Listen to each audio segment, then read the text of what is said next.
Solve a Rubik's Cube, pictures, videos, and more. The ultimate guide to the Rubik's Cube, sometimes misspelled as Rubik's Cube. This article will present a beginner's guide to learning the Rubik's Cube. Follow the steps in this guide, and you should be able to solve the cube reliably. It will take time and practice to become fast, but you will be in a position to solve those cubes at your friends' houses that have been sitting on the bookshelf unsolved for the last 6 years. If you are a more advanced Rubik's Cube user, or you want to learn more techniques, including help for 7x7x7 Rubik's Cubes, I recommend GANPuzzle. Buy a Rubik's Cube now at Amazon before you read the article. Make sure you start with a completely solved Rubik's Cube. Read the whole article, and learn the basic concepts, and make sure you learn the move sequences that are at the end of the article, basic move sequences, before you mix up the cube. It's much easier to see what each move sequence does when you start with a solved cube. You can do a move sequence, and then see what it does by looking at what happened to the cube. Note that if you don't have a solved Rubik's Cube, you can always take the cube apart to fix it manually. To do this, start by prying out an edge piece. Edges are the pieces that have two visible sides to them, out. Corner pieces.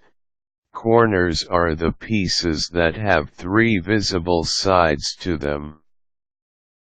The center pieces, only one visible side, for each side of the cube cannot be removed. Once you have the first piece out, you can carefully remove the other pieces and manually reassemble all the pieces to the solved condition. This article will not attempt to make you a speed cuber. World-class speed cubers can solve a given cube in about 15 seconds. When you first start trying to solve the cube, it will likely take you several minutes, or even more. However, you can greatly reduce your time by learning how to recognize patterns on the cube, which will tell you what move sequence to do at what times, and then learning to simply execute those move sequences faster. Of course, you need a quality cube as well, one where the sides move freely and easily. Once you have gotten to a place where you can solve the cube, there are many published methods for speed solving the Rubik's Cube. Some of these include Friedrich method, Petrus method, Roux method. There is plenty of information available on the web about these methods, and other methods as well. However, before you worry about speed cubing, you need to worry about learning the basics. This is what we are going to try and cover here. If you have never solved a Rubik's Cube before, and want to get a roadmap to what you need to learn, this is it. Buy Rubik's World for Nintendo Wii at Amazon. Lastly, a warning. Learning to solve the cube reliably will take lots of experimentation and practice. It's not simple, and there are lots of things to learn. So be patient and stubborn, and your chances of developing the necessary skills will be much improved. The basic process. Stage 1. The first thing you need to do is subdivide the problem. You are not going to simply twist the cube a few times and find it solved, unless it was almost solved already. The way I originally learned to do this was by solving the top layer first. The following pictures will show you one example of this. The pictures show the exact same cube from two different vantage points. Note that solving a top layer should be pretty easy, even for a beginner. Solve the edges first, and then the corners. Here are some routines you can use to help you solve the top layer. If you are trying to solve the top layer first, the first thing you need to do is to decide what color you are going to have on top.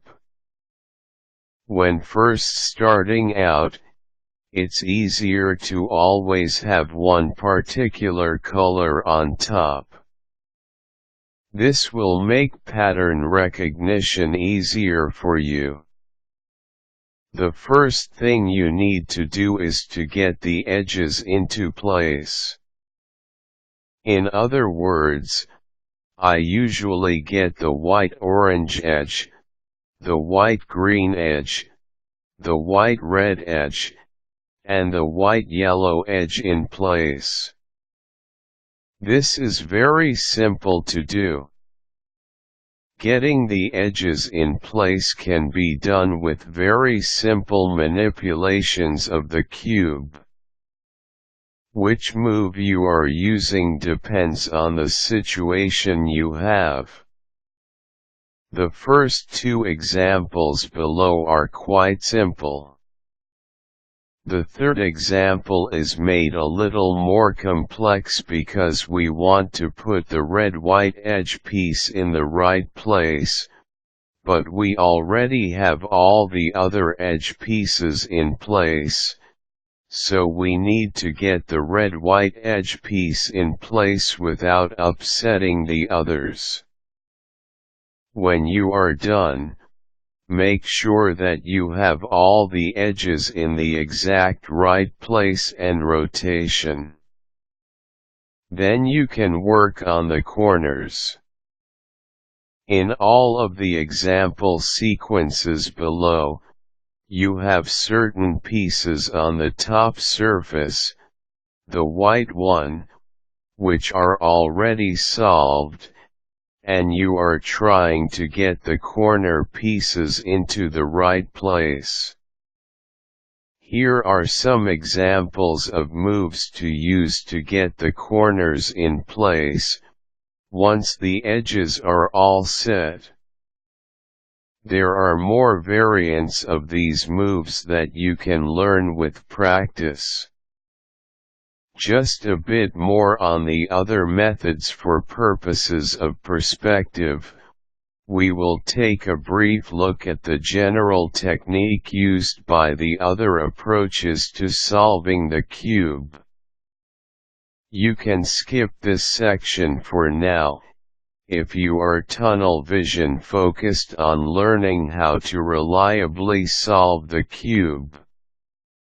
Once you have more experience, it will be valuable to see the alternative forms of thinking that people use. In the Petrus method, you solve a 2x3 cylinder first, and the cube looks like this.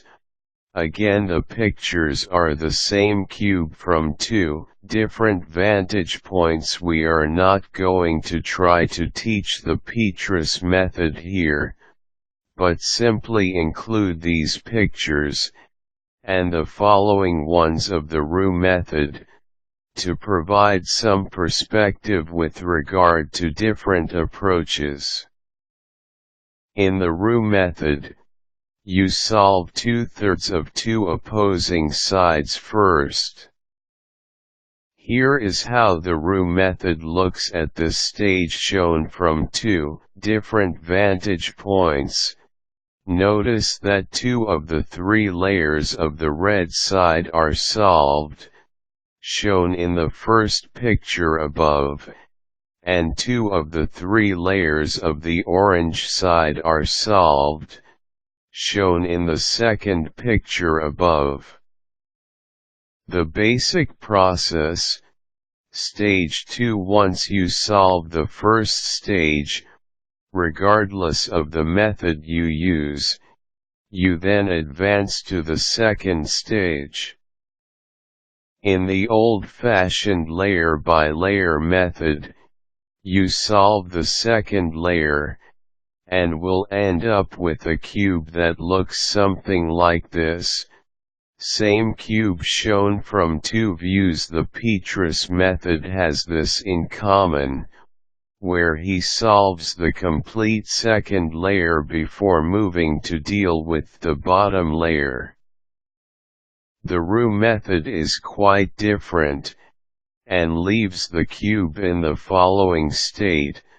Same cube shown from two views. Notice in the first picture that on the side with the red center all the orange pieces are correctly oriented, and on the side with the yellow center all the green pieces are correctly oriented, including the green-white edge.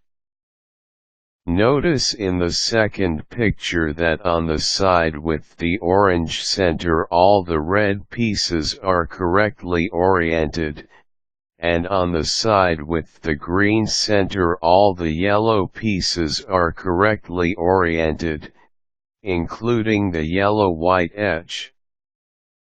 If you study this carefully, you will see that there are only 6 edges out of place, as well American Samoa 4 of the center pieces. A bit of a peculiar shape, I agree, but this is the path that the RU method will take you down. With that in mind, let's keep things a bit simpler to think about for the rest of this article. We'll continue now with our strategy of solving the cube a layer at a time. Having solved the first layer, let's discuss techniques for solving the second layer. Simple techniques for solving a second layer. There are 2 moves that I am likely to use in solving the middle layer. They are the right-handed edge mover and the left-handed edge mover. To demo these moves, we will flip the cube, so our solved top layer is going to become the bottom layer. Then, these moves as shown here will help you move edges off the top layer into the middle layer in the correct orientation. Here they are. Right-handed edge mover basic. Use the mouse to grab the cube and rotate it. 3 edge pieces have changed locations. Make sure you find them all. In the first animation, the pieces that have moved are the yellow-white edge, the red-white edge, and the yellow-orange edge piece. Notice how 2 edges from the top layer have moved, and 1 from the middle layer.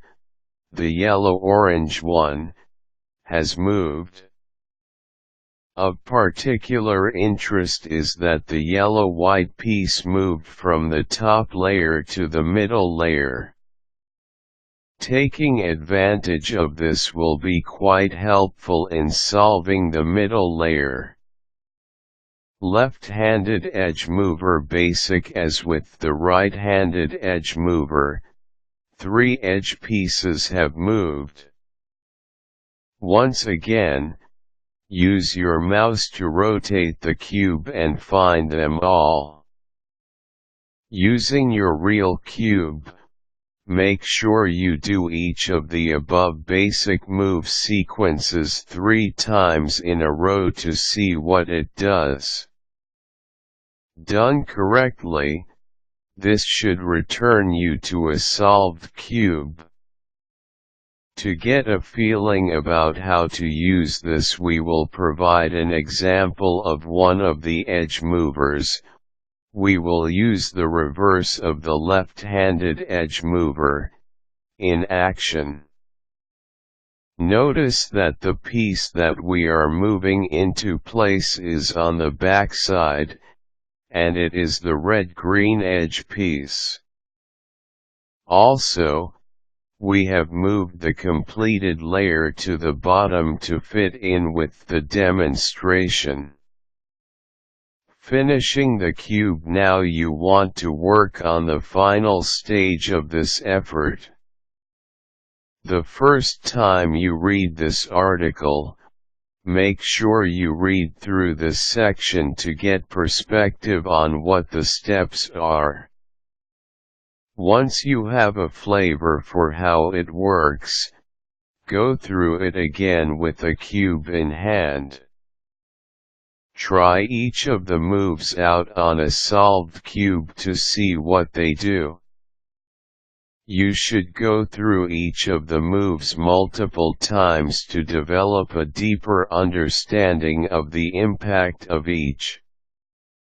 The first thing you need to accept is that you will temporarily upset the work that you have done, but the move sequence will then repair the damage by the time you are done with the sequence. Do not lose track of where you are during these sequences, because you may end up having to start over.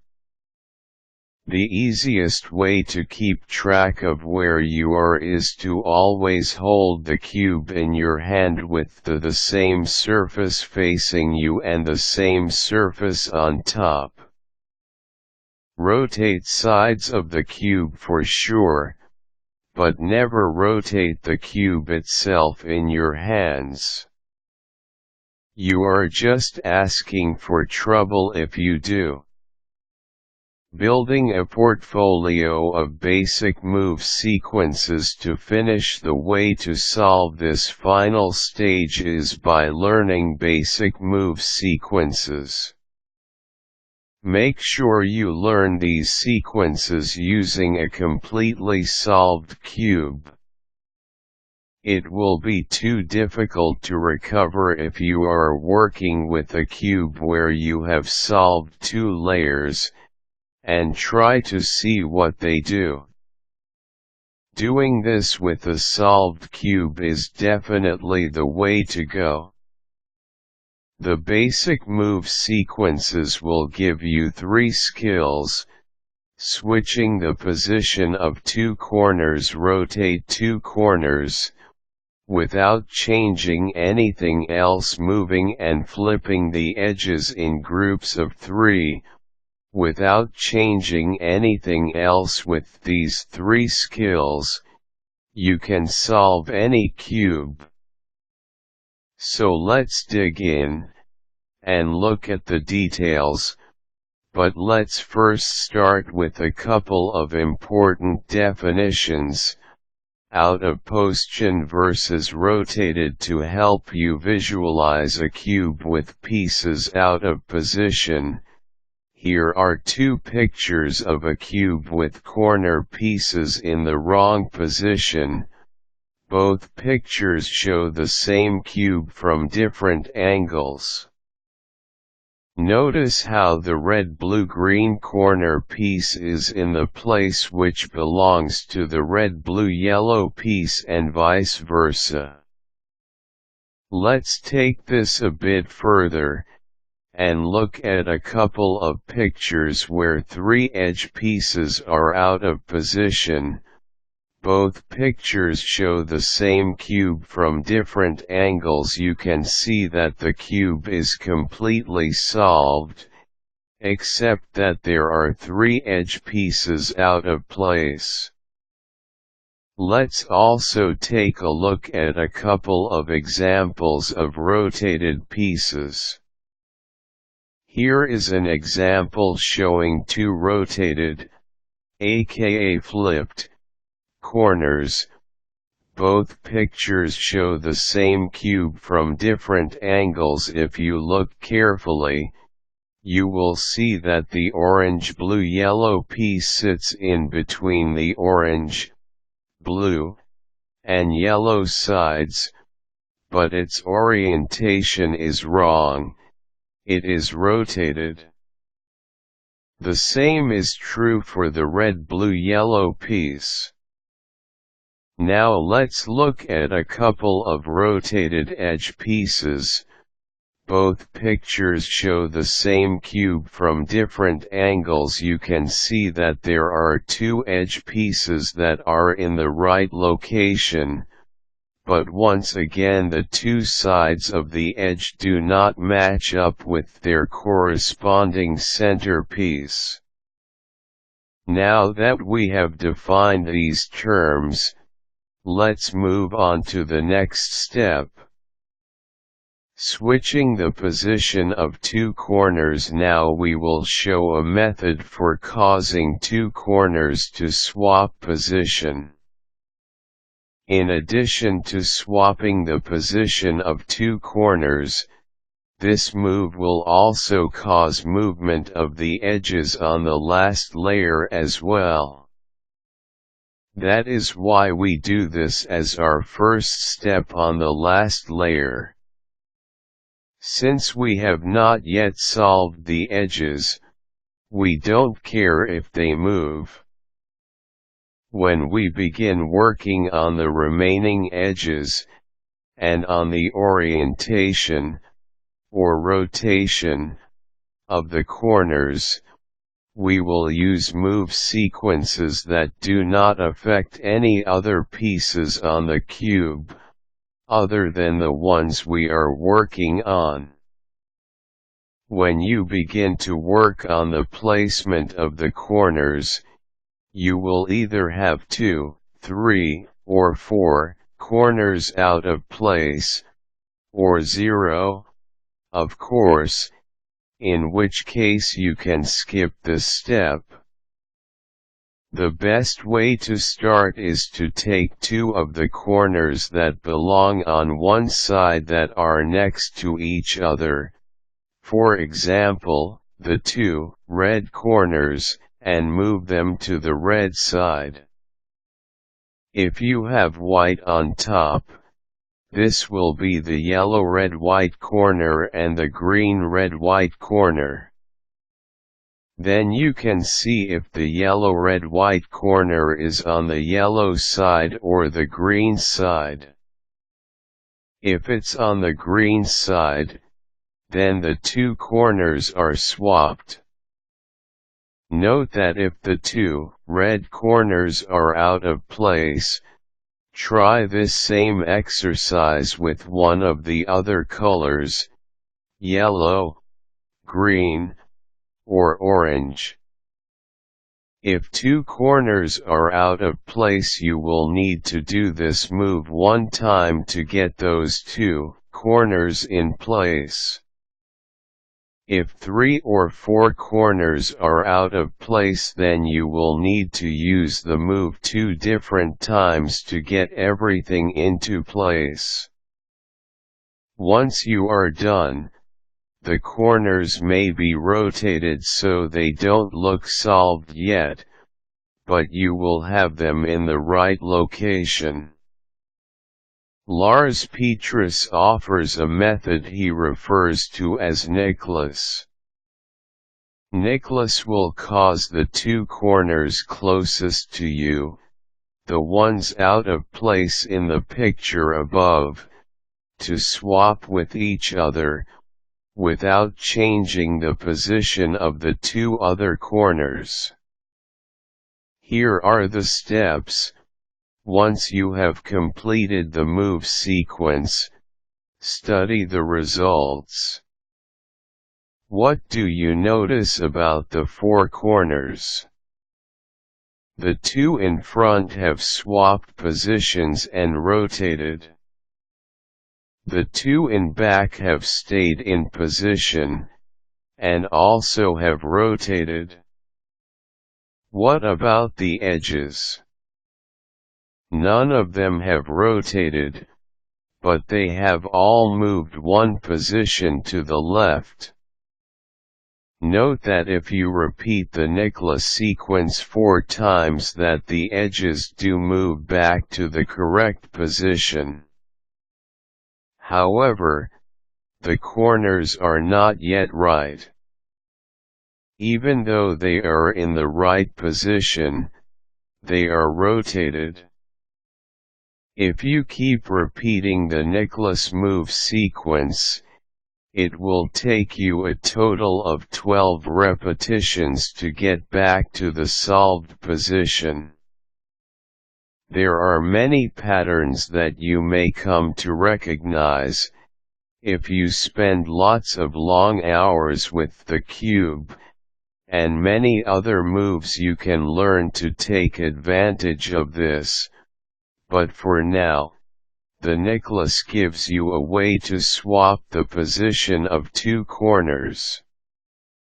Rotate two corners, without changing anything else. Once you have all the corners in the right location, you will find that there are 4 possible scenarios: 2, 3, or 4 corners rotated incorrectly, or all the corners are correct.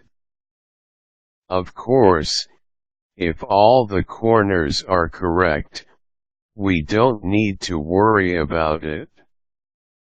To make things a bit simpler, let's assume that 2 corners are correct, and 2 are wrong, as in the following picture.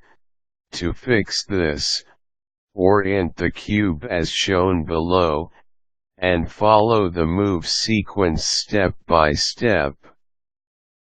Once you have done this, you will have flipped 2 corners without changing the location of any other piece. You should take a completely solved cube and do the sequence to see what it does. Once you have done it, repeat the exact same sequence on the same 2 corners and see what happens. Then do it a 3rd time, and you will see that the 2 corners move back to their original position. If you start with a solved cube and do the complete move sequence 3 times, you will get back to the solved cube once again. The beauty of this maneuver is that you can rotate the position of 2 corners without changing anything else.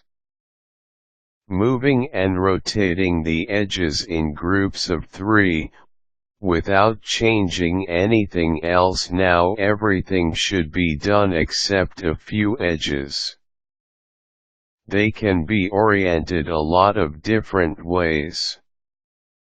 Once again, you should start with a solved cube to see what happens when you execute the new move sequence below. There are 3 basic move sequences that will get you there.